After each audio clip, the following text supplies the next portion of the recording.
बिस्मिल्लाहिर्रहमानिर्रहीम। अस्सलाम वालेकुम। सऊदी न्यूज़ अपडेट चैनल में आपको खुशामदीद कहते हैं। सऊदी अरब के शहर बिशा के एक हस्पताल से कोरोना वायरस से मुतासर होने वाले मरीज़ों में से जब पहली मरीज़ा डिस्चार्ज हुई तो वीडियो में देखिए कि उसे कैसे इज़्ज़त और तहफ़्फ़ुज़ के साथ डिस्चार्ज किया गया।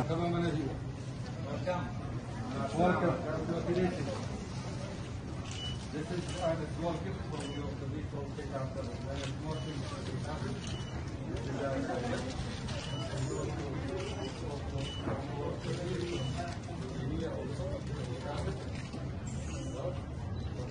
Give it to me.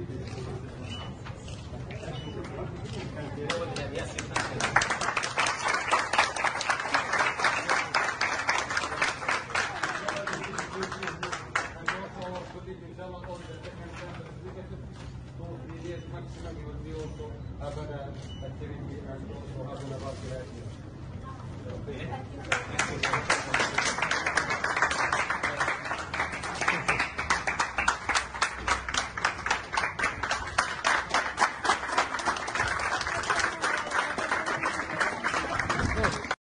अल्लाह अज़्ज़वजल अपने फ़ज़ल करम से तमाम मरीज़ों को सेहत याब फरमाए और जल्द अज जल्द इस वबा को ख़त्म फरमाए। अल्लाह ताला हम सब को और हमारी फैमिलीज़ को इस वबा से और तमाम परेशानियों से महफूज फरमाए। वीडियोज़ और सऊदी अरब से ख़बरों के लिए चैनल को सब्सक्राइब करें। शुक्रिया।